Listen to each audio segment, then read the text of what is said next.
Swiggity sorty, let's get that booty. Hello everybody, welcome back to another episode to the SlimCogcast, and there's been quite a bit going on this week. A little bit of this, a little bit of that, a little bit of here, and a little bit of ho. But before we jump in, I just want to remind y'all one more time that my name is SlimCognido, and unfortunately I'm black. Thus far this week, we've been picking up the anime, and one of the anime that I told you guys I was going to pick up was The God of High School. Now, I'm all the way caught up, and I'm going to give you weekly updates. And it seems this anime, if depending on the hype, you just might get like middle of the week uploads, just reviewing the episode itself, because the way my work schedule goes, unfortunately, we have new episodes of The God of High School come out every Monday, which is the same day that the podcast drops. And I do these episodes at like 4 a.m., 5 a.m. on those Monday mornings. So it seems that I may not be, I'd be like a week late updating you all, but we'll just have to see. But to give you my overall opinion so far, I am super hyped. I'm loving the OP. It's very catchy, super earwormy. Like everything about it is just great.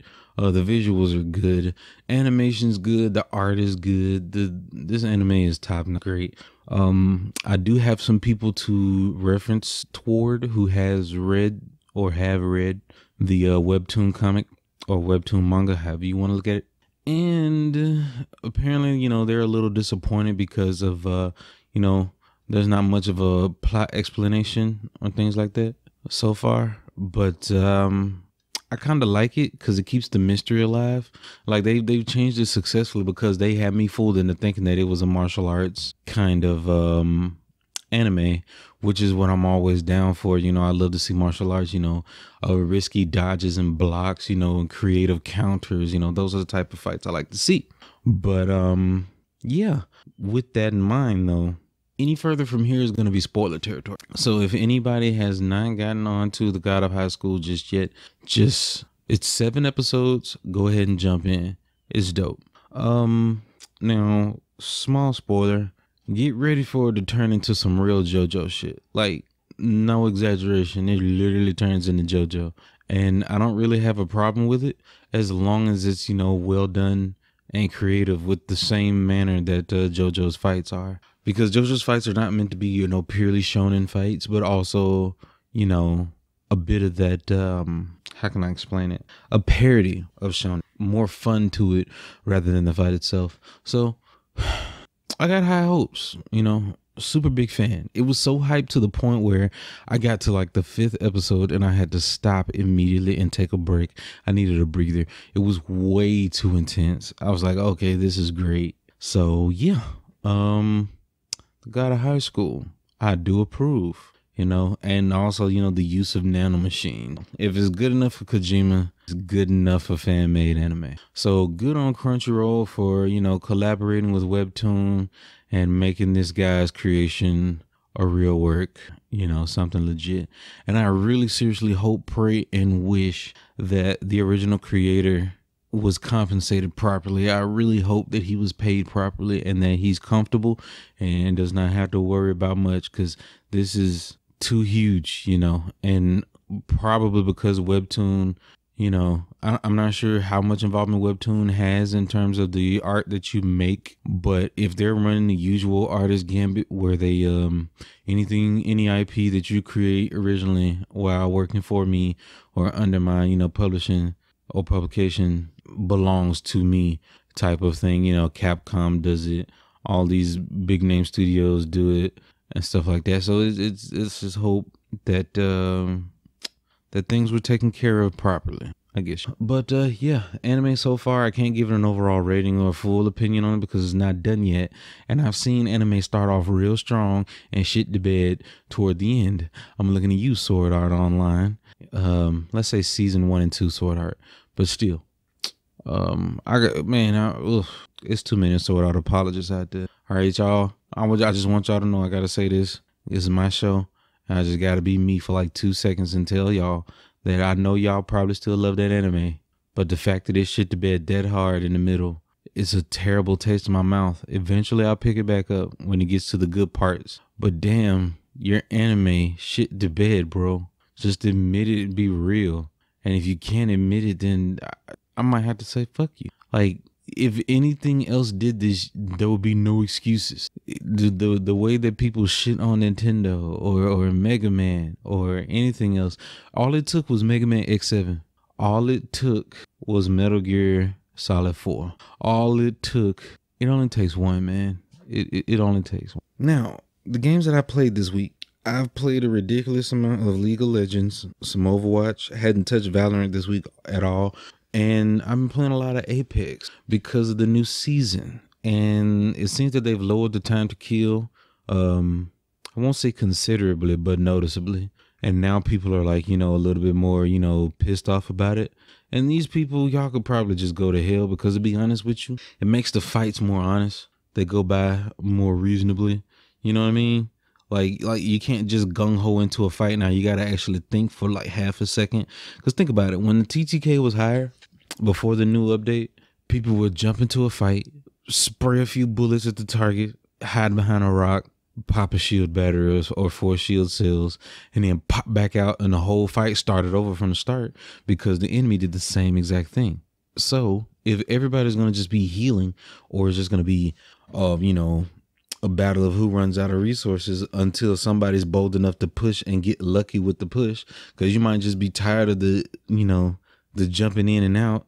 Because if you don't down one another in one clip, then you got to go play the in and out game back and forward, or whoever is bold enough to push for. And that depends on if they get jumped at, double fired by 2 teammates, or if the person who pushed gets lucky and actually gets that kill and is able to move up and successfully recover from that first fight and keep it going, get a double, and a teammate finishes off the rest of the team, or you 1v3 the whole squad. These things happen very rarely, and it doesn't happen for everyone. So I'm like, a lower TTK makes the game way more honest, bro. I could put this one clip into this dude, he down, okay, look for the next one while I'm reloading. Might pop maybe 2 shield cells, not even fully healed but all the way back up. But now it's honest because with me and my 2 shield, my 50 shield and most of my raw health, this calls for either me to become godlike or for my teammates to actually take part. I don't know. I don't get to complaining. It sounds like just bitching. But anywho, that's Apex. The new chick, she's all right. Doesn't break the game. It's a weird feeling. Like usually when games introduce a new character, hero, champion, or whatnot, there's like a period of time where they're just overpowered until they get nerfed down to balance. But Apex introduces a new character and they surprisingly become they're initially balanced as soon as they come out. So whatever they're doing, they need to keep it up. It's pretty good stuff. Next, let's see. What else have we? Oh, I did a little bit of that Remnant from the Ashes. Co-op that as well on the old PC. And pretty good game. Friend put me on it. Trying to decide, did I talk about this last week? I can't recall. But I do know for sure that I want to play some more of it. Hopefully, if I can catch him before he uninstalls it, then we can run some more. Or if I can find somebody that I want to co-op with, but that'd be dope. Yeah. So a little bit of Remnant of the Ashes. It's literally some Bloodborne combined with Borderlands. But if Borderlands was fun, cause I ain't gonna lie, man, I tried to get back into Borderlands. I got the Handsome collection recently, and I tried to get back in it, and I got bored as fuck. Like I'm not even gonna sweat you. Like I just got bored. I don't know why. But anyway, let's see. What else have I? The Avengers beta. Yeah, the Marvel Avengers game has been in beta. It is currently in beta still right now, and is gonna be unavailable as of tomorrow, leading up to the release of the game. It seems pretty good. I don't really find any problems with it. I'm not sure what people are expecting. I think we have an overwhelming amount of people expecting a next-gen experience with the games coming out now. But sad to say is we just started to get back to gameplay, and gameplay has started to evolve. But we forgot that during that whole phase from 2009 all the way up to 2014, there was no gameplay evolution. Japan kept gameplay alive single-handedly for a long time. It took Dark Souls to teach people how to appreciate good gameplay again and punishing difficulty. You know, it became so casualized and all about graphical fidelity and performance, which we weren't getting, that it's just missing out. And they keep wanting this next gen experience. Because people are expecting PS5 to be better than PS4. They're expecting the next Xbox to be better than the previous. They're expecting the next generation of games to be better than the previous. But the thing is, they're demanding the technology push is all out of whack, and it's not at all synchronized nor parallel, because they're pushing 4K resolutions, and yet it's already demanding to get 60 frames consistent at 1440p. So why are we pushing 4K so hard? That jump is ridiculous right now. And the amount of hardware that you need in order to get 4K 60 is already super expensive. Even if you build a PC, it's incredibly expensive just to get 4K 60 gaming. All right. It's something that we just need to not expect at all. But everybody bought into the hype, literally and figuratively. So that's the biggest issue we have right now is 4K is a meme, and I'm fixated on this. This is not even just a humble opinion, but it's also a humble fact. Okay, it's just a fact that 4K is you don't need to jump up to that. It's not necessary. Most games aren't even engineered to run at 4K, and if they are, they're gonna have a worse performance. Okay, once you go 60 frames per second, you cannot go back. It's not possible. I've struggled with it for years because most of the Devil May Cry games have been 60 frames per second, consistent and completely optimized. Like, why we have the issue of still trying to push resolution rather than performance. So it's the cutting edge game. They have to make technique cutting edge, you know, but the problem with that is that I think they jumped too far, and we're going to be stuck with 4K for like a few more years, because the only step beyond 4K is 8K. And then after that, you got to just keep going up and up and up. That's too much. And it's far too much. If you're rendering pictures, the only way that they might be able to super sample the image, which I believe would be a smarter thing to do, but still, that's too much. Super sampling will still ruin raw performance in general. You want it to be a true native resolution.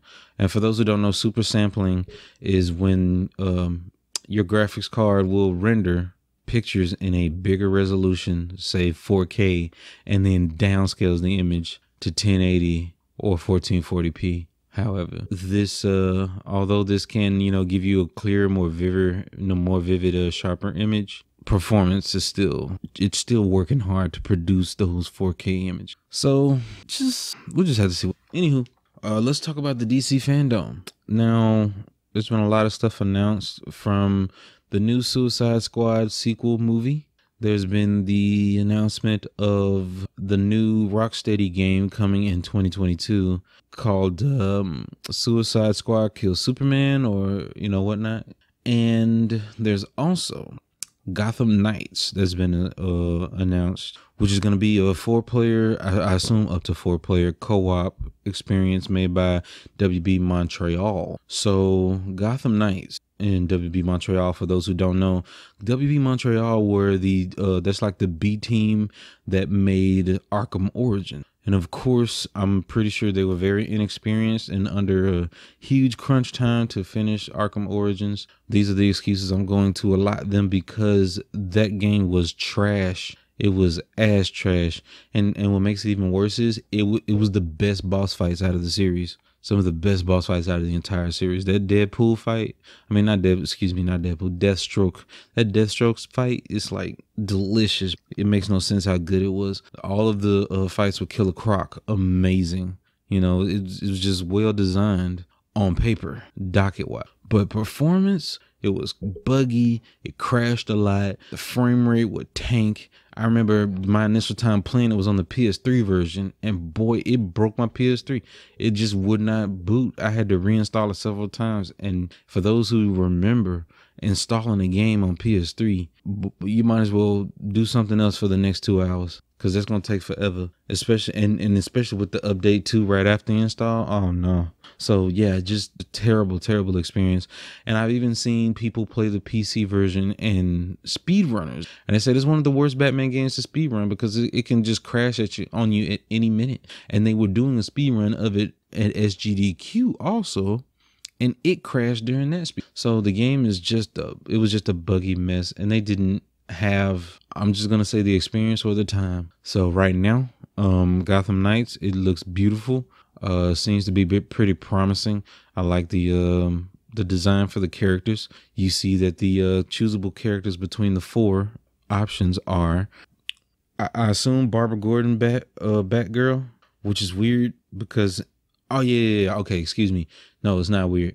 They said that this is a completely separate, is a non-canon story separate from the Arkham. So that's perfect. That means they can do whatever they want with the plot without having to fill it to the timeline of the Arkham series. So you have Batgirl Barbara Gordon, you have, which is most likely I would assume that it's Damian Wayne Robin, and you have Jason Todd on it as the Red Hood, and you also have the original Robin, Dick Grayson, as Nightwing. Wait, yeah, 3 Robins. Yeah, okay. So these are your options between the 4 characters, and it seemed like they're gonna have like these bikes that they can travel around.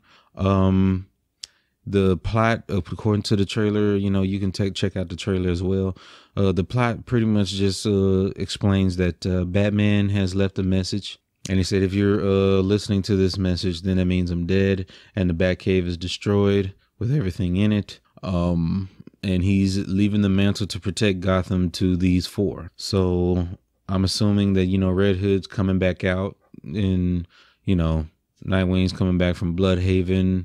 Barbara's picking it up again. And, of course, Damian is still doing it. So who knows, what real stories they're going off of. Supposedly Damian is working with the new Teen Titans, new 52 Teen Titans and whatnot, and it's just been going around doing everything that it seems. The most that I've seen so far, aside from graphical fidelity being beautiful, there's a fight with Mr. Freeze. It looks to be co-op, and the one thing that worries me so far, I'm worried that there's gonna be assholes that will join in with the co-op and just completely just trash the experience. Because if you're going to be doing co-op stealth, that's going to be tricky. Unless there's a system in play where you can fool them. Like if one person gets found, then you'll be able to use a smoke bomb for your partner and throw it over there and give them a chance to escape. Or, start attacking in a different part of the building, which would, distract them from chasing after them. Now, that would be dope. But we'll have to see what happens. But still, combat doesn't seem bad. Seems to work out. Hopefully, we'll not have the damage numbers popping up. I think that should be off by default, because I saw only one reaction to it, and somebody was comparing it to like The Division, and that highly offends me. So yeah, but overall, it looks like a solid experience and much better than their previous works. And so I have faith in this title. It looks good. The next thing that they revealed, of course, we had trailers for Wonder Woman 1984, which is going to be pretty sweet. Can't wait for that. They're bringing back some old stuff that Wonder Woman used to do way back in the heyday, which, of course, using a lasso to ride on lightning bolts and using the full battle armor and whatnot with the wings and the helmet. So that looks good. All in all, not disappointed, and they also showed Black Adam, which is like a little teaser. What did they call it? I forgot what they called it. We use images, but you put them in motion, but they're not. But they used a little preview trailer to show us Black Adam. Most likely, it looks like he's gonna have a solo film, and then it's gonna lead into the sequel for Shazam, which would be very smart of them to do. We need more solo villain movies. Villains that have good stories. Joker, very worth it. Hell, I might even argue that The Court of Owls is worth their own movie, to be honest. But yeah, let's see. We got Black Adam trailer teaser. And it looks promising. We have a new Suicide the new Suicide Squad trailer, the game, basically just depict that Superman's going rogue and evil and he's just tearing shit up. So yeah, the people that are involved are the usual that you would expect: Captain Boomerang, Harley Quinn, and Deadshot, along with King Shark, which is cool. Deadshot is black now, which is also cool. So yeah, and new Batman. So now we have a new person donning the cape and mask. Matt Reeves is directing this new The Batman. And fight choreography looks amazing. Some people are hype about it. But to be honest, I did like the Batman we had in Justice League. It's just a shame that just itself came. So hopefully they find their flavor, you know, because trying to be campy like Marvel didn't exactly. The dark overtones that was intended was supposed to be DC's whole angle. It was supposed to be a much darker thing, which is what made Flash being the comedy relief more appreciative. The best representation of the Justice League still to this day was Sweeney's animated series that was a spinoff from Superman animated series and Batman animated. That came into the Justice League and then eventually the Justice League Unlimited.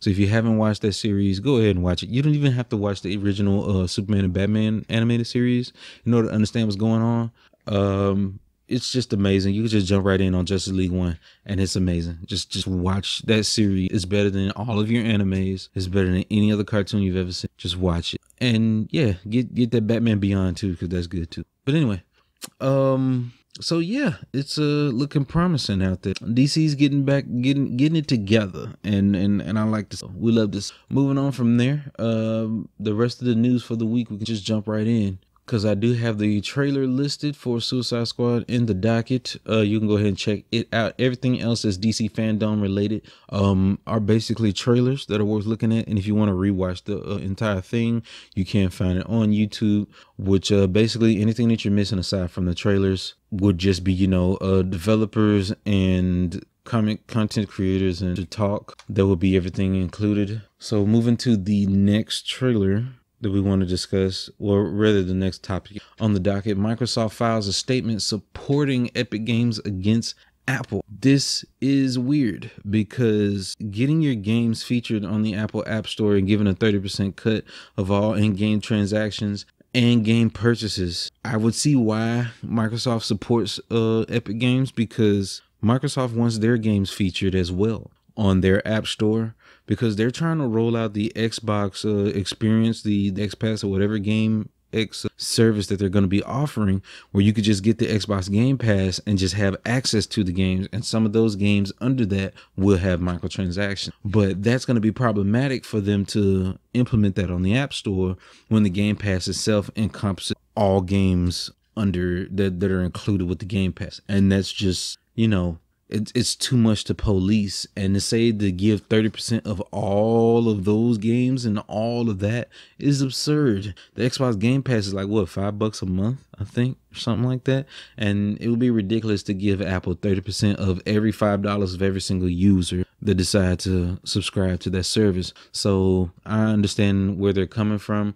They're having a lot of hurdles with trying to implement these new games subscription based, like Netflix games subscription accounts and whatnot that they're trying to implement. And it's going to be hard when the Apple Store wants 30% of it all and the Google Store wants, you know, a percentage of it all. That makes sense to me. You know, 10% would be more reasonable. I mean, considering that games are multi-billion-dollar industry, you cannot be expecting 30% of all of the transactions coming through there. That's insane. That's asking for wage. So no, they're gonna have to retweak those policies. And Apple's been making a killing off of game developers and small app developers, and this needs to be addressed. It just needs to be addressed. And it's understandable from Epic Games as well, seeing as they refused to work with Steam and they decided to make their own, you know, game store and DRM, which also offers free games every week. So clearly, you know, Steam isn't above reproach as well. So, but then also Steam offers a lot on the back end. You know, they have a lot of sales. So would you just like super discounted, heavily discounted 70-80 of games once a year? Or twice a year, excuse me, or would you rather have free games every week? That's the trade-off. It's pretty much even, but everybody would have their preferences, so it's not that surprising. But seeing that they would take a hardline stance against them right next to Epic, it makes sense. Weird, but it makes sense. Moving forward, Cyberpunk 2077 will be getting free DLC just like The Witcher 3. For those who don't remember, The Witcher 3 Wild Hunt released, and not only did it get free updates and tweaks in order to fix a lot of bugs from several different platform versions, but also they gave away free DLC, which was it the something of blood? It was the DLC about the vampires and the other about the fairy tale. And so it was going, no. It was one about the vampires. The fairy tale storybook was implemented. And there was another DLC about the Heart of Stone. Yeah, the Heart of Stone, about the guy who sold his soul. It was a Faust rendition of a story. Faust or Faust, depending on how you pronounce it. But for those who also don't know, the story of Faust is just a classic story about a tale of a man who sold his soul for the love of his life and to a demon or a devil. And once he sold his soul, turns out that he acquired the love of his life, but she died moments later. And now that he did not have his soul any longer, he belonged to that demon. And, you know, it's a pretty tragic story. So, yeah. Which is very metaphoric, but I won't go into things about that right now. We'll stick on topic. Next on the docket, though, that's good news that we're getting that free deal. And the other thing I wanted to discuss, because I wanted to keep it, you know, light, trim the fat, and just talk about the stuff I wanted to talk about. Because a lot of news is just a lot of non-news, not really important stuff reporting on. Like Sega saying once again that they're going to support PC. Yeah, basically they're apologizing a lot that they've been neglecting the PCs because they made good money off of porting Persona. So yeah, another thing I want to discuss is there's been a trailer going around building hype with almost no marketing for a new game. Looks like a combat-based, I guess you could say, I can't really call it a hack and slash. It looks kind of like Souls-esque, kind of like Sekiro. Shadows Die Twice, but it's called Black Myth Wukong, and it's basically a monkey king, Wukong, and you play as him, and you get almost all of his abilities from everything from the Journey to the West that they mentioned that he was capable of. Seems like he's got his shape shifting. He's got the ability to pull. Whenever he pulls his weapon, he just plucks a hair from his head. It's cool, and its visuals are amazing. The graphics are great, animation's good, and combat is good. One of the things I noticed from a 13-minute gameplay trailer that they put out, if you take a look at that, one of the things I noticed in the gameplay was that he fought a mini boss that had like a flaming glaive. It was like a wolf, a bipedal wolf type. And he was fighting with a double-sided glaive, a double-sided pole arm, I guess, or a staff, a bladed staff that had flames on it. And after he defeated him, he gained like a new ability after he picked up his weapon. So once he moved on to the boss fight, which was like this huge, you know, bestial type of creature, he tried his best, but he was, you know, getting beaten until he decided to use that weapon from the mini boss. But not only did he start using the weapon, but it transformed him into the mini boss. So he shapeshifted into that boss and defeated that boss using the flames, and it did like significantly. Hopefully they balanced that because it made the boss all too easy. Hopefully they'll just, you know, you get more reasonable damage, but you still have to, you know, keep your skill up, not just spam, you know, the weapon. Or if they're going to make it that easy using the weapon, then they're going to have to make sure that you're going to have to explore and find these mini bosses in order to acquire the weapon necessary to progress easier. So that way you'll be rewarded with your exploration with easier progress on the next boss. That way they won't have to lean all the way into the Sekiro Shadows Die Twice level of difficulty and, you know, mastering mechanics, but still it'll be accessible to everybody. But either way, whatever decision they make, people are going to complain. So hopefully they just make it to the best rendition that they can make it and that it's fun to them and they're happy with it before they but I am definitely hyped for this. This looks very, very good.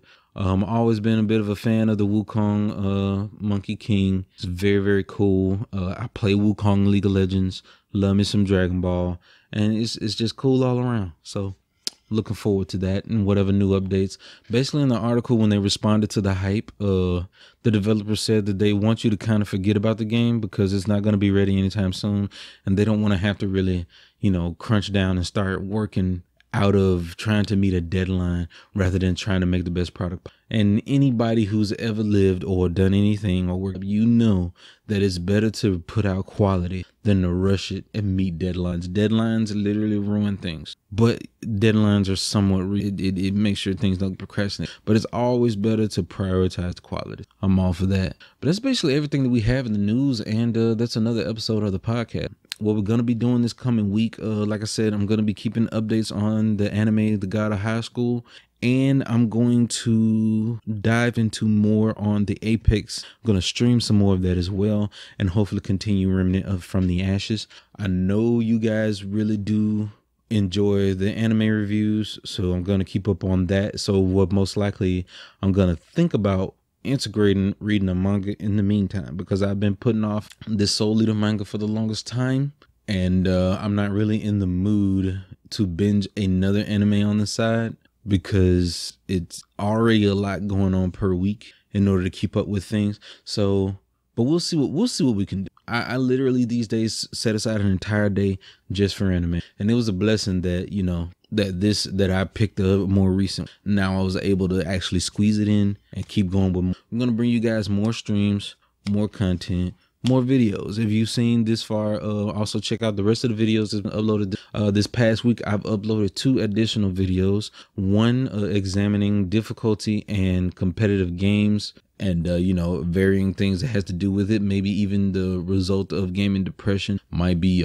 caused by, you know, overwhelming competitive games. And also we have another video up basically summing up this drama that's been going on in the gaming community between YouTube and Twitch content creators. So go ahead and check those out as well. And if you like the content, go ahead and give me a like, tell me what you think about it in the comments, and maybe even a subscribe, and I'll keep this content coming for you. And I appreciate the support. We see the numbers are growing, and I love you guys for it. Take care of yourself, and always remember the channel motto: intentions are the most important, actions ain't nothing but loud, and words don't mean a damn. Love y'all. Peace.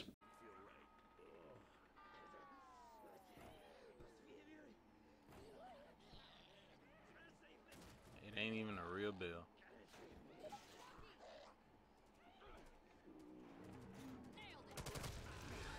What the